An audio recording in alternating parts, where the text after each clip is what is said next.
নমস্কাৰ। আজিৰ এই ভিডিঅ'টোত জানো হওক ধনু ৰাশিৰ ব্যক্তিসকলৰ বাবে জুনৰ মাহটো কেনেকুৱা যাব। দন্ত ধ ফ ভ এইকেইটা আখৰেৰে যিসকল ব্যক্তিৰ নাম আৰম্ভ হয় তেওঁলোকৰ হৈছে ধনু ৰাশি। তো এই ভিডিঅ'টো চাই যদি ভাল লাগে তেতিয়াহ'লে এইকেইটা আখৰেৰে নাম আৰম্ভ হোৱা ব্যক্তিসকলৰ সৈতে ভিডিঅ'টো শ্বেয়াৰ কৰিবলৈ নাপাহৰিব। আজিৰ এই ভিডিঅ'টোত আমি এইবিলাক পইণ্ট গোটেইখিনি ভালদৰে আলোচনা কৰিম। চ' এই ভিডিঅ'টো শেষলৈকে চাই থাকিব। আপুনি যদি এতিয়ালৈকে মোৰ চেনেলটো ছাবস্ক্ৰাইব কৰা নাই তেতিয়াহ'লে ছাবস্ক্ৰাইব কৰি ল'ব আৰু ভৱিষ্যতে আপলোড কৰা ভিডিঅ'ৰ নটিফিকেশ্যন পাবৰ বাবে বেল আইকনটো চুই অল সিলেক্ট কৰি দিব। প্ৰথমতে জানো হওক আপোনালোকৰ স্বাস্থ্যৰ ক্ষেত্ৰত ৰাশিৰ অধিপতি বৃহস্পতি বৰ্তমান সময়ছোৱাত আপোনালোকৰ ইয়াতে আছে। এইটো এটা অতিশয় ভাল স্থিতি হ'ল। যোৱা সময়খিনিৰ তুলনাত এইখিনি সময়ছোৱাত আপোনালোকৰ দেহৰ ৰোগ প্ৰতিৰোধ ক্ষমতাটো ষ্ট্ৰং হ'ব। বৰ্তমান সময়ছোৱাত আপোনালোকৰ বৃহস্পতি গ্ৰহটো যিহেতু এটা কেন্দ্ৰভাৱস্থ হয় আপোনালোকৰ ৰাশিতেই দৃষ্টি দি আছে, ইনকামৰ ঘৰত দৃষ্টি দিছে আৰু আপোনালোকৰ এইটো পৰাক্ৰমৰ ঘৰত দৃষ্টি দিছে। চ' বৰ্তমান সময়ছোৱাত আপোনালোকে ইনকামৰ ক্ষেত্ৰত বৃদ্ধি কৰিব পাৰিব, সুস্বাস্থ্য এটা মেইনটেইন কৰিব পাৰিব, দেহৰ ৰোগ প্ৰতিৰোধ ক্ষমতা যথেষ্টখিনি মজবুত হ'ব। এইখিনি সময়ছোৱাত আপোনালোকেতো দেখিব পাৰিছে যে আপোনালোকৰ অলপ প্ৰব্লেমেটিক হৈ আছিলে, আপোনালোকৰ সৰু সুৰা কিছুমান বেমাৰে বহুখিনি ডিষ্টাৰ্ব কৰি আছিলে। আপোনালোকৰ 15 তাৰিখলৈকে যদি আপোনালোকৰ যদি প্ৰেছাৰজনিত কমপ্লেইন আছে তেতিয়াহ'লে অলপ বেছি সাৱধান হৈ চলিব লাগিব, বা আপোনালোকৰ যদি হাই ব্লাড কলেষ্ট্ৰল আছে তেতিয়াহ'লে আপোনালোকে সাৱধান হ'ব লাগিব। বুধ গ্ৰহটো 6 তাৰিখৰ পিছত ইয়াতে আহিব আৰু ৰবিয়ে 15 তাৰিখৰ পিছত ইয়াতে আহিব। 15 তাৰিখৰ পিছৰ সময়ছোৱা আপোনালোকৰ এইবিলাক ক্ষেত্ৰত বিশেষকৈ কৈছোঁ যে আপোনালোকৰ কৰ্মপ্ৰাপ্তিৰ ক্ষেত্ৰত ভাল হ'ব। মই বাৰু ইয়াতে দেখুৱাই দিছোঁ আপোনালোকৰ উপাৰ্জন, ধন সঞ্চয়, চৰকাৰী চাকৰি, ব্যৱসায় এইখিনি। উপাৰ্জনৰ ঘৰৰ মালিক হৈছে আপোনালোকৰ শুক্ৰ গ্ৰহটো আৰু আপোনালোকৰ ছেভিংছৰ ঘৰৰ মালিক হৈছে শনি গ্ৰহটো। আপোনালোকৰ ছেভিংছ বা জমা ধনৰ ঘৰৰ মালিক শনি গ্ৰহটোৰ দৃষ্টি কৰ্মস্থানত আছে আৰু আপোনালোকৰ ছাৰ্ভিচৰ ঘৰত আছে আৰু শনি গ্ৰহটো ছাৰ্ভিচৰো কাৰক হয়। শনি গ্ৰহটোৰ দৃষ্টি ৰাশিটো আছে। চ' অলপ বিষজনিত প্ৰব্লেম আপোনালোকৰ হৈ থাকিব পাৰে। গাৰ বিষ, ভৰিৰ বিষ, কঁকালৰ বিষ, আঁঠুৰ বিষ এনেকুৱা ধৰণৰ বিষ হ'ব পাৰে। আপোনালোকৰ কৰ্মস্থানত শনিৰ দৃষ্টি থকাৰ কাৰণে কৰ্মস্থানত পদোন্নতিৰটোতো যোগ বনাব, কিন্তু আপোনালোকৰ সহকৰ্মীৰ ফালৰ পৰা ভাল এটা ছাপোৰ্ট পাওঁতে অলপ প্ৰব্লেমেটিক হ'ব। শনি গ্ৰহটোৰ দৃষ্টি আপোনালোকৰ ছাৰ্ভিচৰ ঘৰত থকাৰ কাৰণে এইখিনি সময়ছোৱাত কৰ্মপ্ৰাপ্তিৰ ক্ষেত্ৰতো ভাল দেখা গৈছে।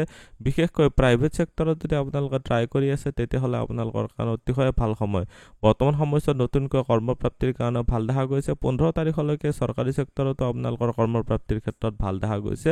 ইয়াতে ৰবিৰ স্থিতিৰ কাৰণে আপোনালোকৰ কাৰণে ভাগ্যস্থানৰ মালিক গৈ আপোনালোকৰ ছাৰ্ভিচৰ ঘৰত বহি আছে। এইটো এটা অতিশয় ভাল স্থিতি হ'ব। বৃহস্পতিৰ স্থিতি আপোনালোকৰ যিহেতু ব্যৱসায়ৰ ঘৰত আছে, যদি আপোনালোকে বৃহস্পতি ৰিলেটেড ব্যৱসায় কৰি আছে, কাৰণ বৃহস্পতিৰ দৃষ্টি পৰাক্ৰমৰ ঘৰতো আছে, ৰাশিৰ ঘৰতো আছে। যদি আপোনালোকে উপদেষ্টা বা মাৰ্গদৰ্শক হিচাপে কাম কৰি আছে, যদি আপোনালোকে শিক্ষক হিচাপে বা টিউচন চেণ্টাৰ চলাই আছে, কোচিং ইনষ্টিটিউট চলাই আছে তেতিয়াহ'লেও ভাল। আপোনালোকে ইনকামৰ ক্ষেত্ৰত ব্যৱসায়ৰ জৰিয়তে যথেষ্টখিনি আপোনালোকে উন্নতি লাভ কৰিব পাৰিব। কিছুমান বিভাগত বিশেষকৈ ভাল হ'ব। শিক্ষকতা, পুৰোহিত, ন্যায়ালয় ৰিলেটেড কাম, টকা পইচাৰ য'ত লেনদেন হয়, মেনেজাৰ, এছিষ্টেণ্ট, সুতাৰ ব্যৱসায়, ফল তৰকাৰী ব্যৱসায়, পণ্ডিত, ৰাজনীতিক, মনোবিজ্ঞানী, মানৱ উন্নয়ন এইবিলাক ক্ষেত্ৰত আপোনালোকে নিশ্চয় বেনিফিটেড হ'ব পাৰিব। বৃহস্পতিৰ দৃষ্টি ইনকামৰ ঘৰত থকাৰ কাৰণে যিসকল ব্যৱসায়ী আছে অলৰেডি তেওঁলোকৰ এক্সপানশ্যনৰ কাৰণে ভাল। অধিক ইনভেষ্টমেণ্ট কৰি আপোনালোকে এইখিনি সময়ছোৱাত নিজৰ ব্যৱসায় সম্প্ৰসাৰণ কৰিব পাৰিব। আপোনালোকৰ এতিয়া দেখুৱাই দিছোঁ ভাগ্য, পিতা, ধৰ্ম বা গুৰুজনৰ ক্ষেত্ৰত। ভাগ্যস্থানত কেতুৰ স্থিতি এইটো ধৰ্ম কৰ্মৰ কাৰণে ভাল। আপোনালোকে আধ্যাত্মিকতাৰ ক্ষেত্ৰত বা আপোনালোকে হিলিং বা মেডিটেশ্যনৰ ক্ষেত্ৰত বহুত ভাল হ'ল। ধৰ্ম কৰ্মৰ সৈতে বিশেষকৈ জড়িত হোৱাটো দেখা যাব। কিন্তু এইটো মাহত আপোনালোকৰ এই যিটো ৰাহু কেতু এক্সিছ হৈ আছে, ইয়াৰে একফালে গ্ৰহকেইটা সোমাই আছে। চ' এইটো এটা কোৱা হয় কালসৰ্পযোগ। ত' যিহেতু গ্ৰহৰ ট্ৰানজিটত যিটো গোচৰত যিহেতু কালসৰ্পযোগৰ মানে ফৰ্মেশ্যন কৰাইছে, আপোনালোকৰ জন্মচক্ৰ অনুযায়ী কিছুমান ছেক্টৰত আপোনালোকে বহুত চেষ্টা কৰাৰ পিছতো বিফলতাৰ সন্মুখীন হোৱাটো দেখা গৈছে। চ' অলপ আপোনালোকে নিজৰ জন্মকুণ্ডলী অধ্যয়ন কৰি কিছুমান প্ৰতিকাৰ কৰি ল'ব পাৰিলে এইটো মাহো ভাল কৰি ল'ব পাৰিব। ভাগ্যস্থানৰ ক্ষেত্ৰত বা পিতা বা গুৰুজনৰ সৈতে অকণমান মনোমালিন্য বা বিৰক্তি ভাৱ আহিব পাৰে, সেইখিনি আপোনালোকে ধ্যান ৰাখিব পাৰিব। ভাগ্যৰ ছাপোৰ্ট পাব, কেৱল নিজে কষ্ট কৰিব লাগিব। প্ৰেম প্ৰসংগ বা বৈবাহিক জীৱনৰ ক্ষেত্ৰত চালে লাভ ৰিলেশ্যনশ্বিপৰ ঘৰত শুক্ৰ গ্ৰহটোৰ স্থিতি 29 তাৰিখলৈকে বহুতেই ভাল। এইটো এটা অতিশয় ভাল স্থিতি আৰু বৃহস্পতিও আপোনালোকৰ যিহেতু বিবাহৰ স্থানত গোচৰ কৰিছে, চ' যিসকল ছোৱালী আছে তেওঁলোকৰ কাৰণে বিবাহৰ কাৰণেতো বিশেষকৈ ভাল সময় চলিলে। বৰ্তমান সময়ছোৱাত বৃহস্পতিৰ ফুল ছাপোৰ্ট থাকিব 1 বছৰলৈকে, অহা বছৰৰ এপ্ৰিলৰ 15 তাৰিখলৈকে। চ' এইখিনি সময়ছোৱাত আপোনালোকে নিশ্চয় বেনিফিটেড হ'ব পাৰিব যিসকল বিবাহৰ আকাংক্ষিত হৈ আছে। যিসকল অবিবাহিত আছে তেওঁলোকৰো ভাল, তেওঁলোকৰ বেয়া নহয়। মাজে মাজে অলপ বিৰক্তি ভাৱ বা কিছুমান বিষাদাত্মক চিন্তা আহিব পাৰে, বাকী তেনেকুৱা মেজৰ প্ৰব্লেম নাই। এইটো ঘৰৰ মালিক মংগল গ্ৰহটো আপোনালোকৰ যিহেতু ইয়াতে 6 তাৰিখলৈকে নিচস্থ ৰাশিত আছে, তাৰপিছত মংগল গ্ৰহটো ভাগ্যস্থানত কেতুৰ সৈতে কনজাংক্ট হ'ব। চ' মুঠতে চাবলৈ গ'লে তিতা কেহা বা বিৰক্তি যিটো ভাৱ যিসকল অবিবাহিত আছে তেওঁলোকৰ কাৰণে অলপ বেছি সাৱধান হৈ চলিব লাগিব। যিসকল বিবাহিত আছে তেওঁলোকে নিজৰ পতি বা পত্নীৰ ফালৰ পৰা নিশ্চয় বেনিফিটেড বা ছাপোৰ্ট লাভ কৰিব পাৰিব। সাধাৰণ শিক্ষা আৰু উচ্চ শিক্ষাৰ ক্ষেত্ৰত চালে সাধাৰণ শিক্ষাৰ ঘৰত শনি গ্ৰহটো আছে যদি ইয়াতে অলপ দুৰ্বল স্থিতিত আছে। উচ্চ শিক্ষাৰ ঘৰত শুক্ৰ গ্ৰহটো ইয়াতে এটা নিউট্ৰেল ৰাশিত আছে, অগ্নিতত্ত্ব ৰাশিত আছে। চ' বৰ্তমান সময়ছোৱাত সাধাৰণ শিক্ষাৰ ক্ষেত্ৰত অলপ বেছিকৈ সময় দিব লাগিব। অলপ পঢ়িছোঁ, ভালকৈ পঢ়িছোঁ নহ'ব, আপোনালোকে অলপ বেছিকৈ সময় দিব লাগিব, কাৰণ এইখিনি সময়ছোৱাত আপোনালোকৰ গ্ৰেছপিং পাৱাৰ বা মনত ৰখা শক্তিটো অলপ শ্ল' দেখা গৈছে।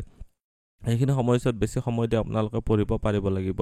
উচ্চ শিক্ষাৰ ক্ষেত্ৰত ইলেক্ট্ৰনিক্স বা আপোনালোকে যদি কোনো ধৰি লওক মিডিয়া বা এণ্টাৰটেইনমেণ্ট ছাইটত যদি আপোনালোকে ক'ৰবাত ট্ৰেইনিং লৈ আছে, শিকি আছে, তেতিয়াহ'লে আপোনালোকৰ কাৰণে ভাল। ইলেক্ট্ৰনিক্স বা ইনফৰমেশ্যন টেকন'লজি ৰিলেটেড ক্ষেত্ৰতো আপোনালোকৰ ভাল দেখা গৈছে। এইখিনি সময়ছোৱাত নিশ্চয় বেনিফিটেড হ'ব পাৰিব। সাধাৰণ শিক্ষাৰ ক্ষেত্ৰত অলপ টাইম বেছি দিব লাগিব। উচ্চ শিক্ষাৰ ক্ষেত্ৰত অলপ আপোনালোকে স্মাৰ্ট ষ্টাডি কৰিব পাৰিলে হৈ যাব। চ' আজিৰ এই ভিডিঅ'টোত আমি ধনু ৰাশিৰ ব্যক্তিসকলৰ বাবে জুনৰ মাহটো কেনেকুৱা যাব গোটেইখিনিয়ে জানিলোঁ। ভিডিঅ'টো চাই কেনেকুৱা লাগিলে কমেণ্টত নিশ্চয় জনাব। আপুনিও যদি আপোনাৰ বিষয়ে জানিব বিচাৰে তেতিয়াহ'লে হোৱাটছএপত কণ্টেক্ট কৰিব পাৰে। ধন্যবাদ। এইটো ভিডিঅ'ত আগবঢ়োৱা জ্ঞানখিনিৰ পৰা যদি আনৰো উপকাৰ হ'ব ভাবে তেনেহ'লে বন্ধুবৰ্গ, আত্মীয় স্বজন আৰু চিনাকি মানুহৰ সৈতে শ্বেয়াৰো কৰিব। আপোনালোকে নেক্সট ভিডিঅ' কিহৰ ওপৰত চাব বিচাৰে কমেণ্টত জনাব। ধন্যবাদ।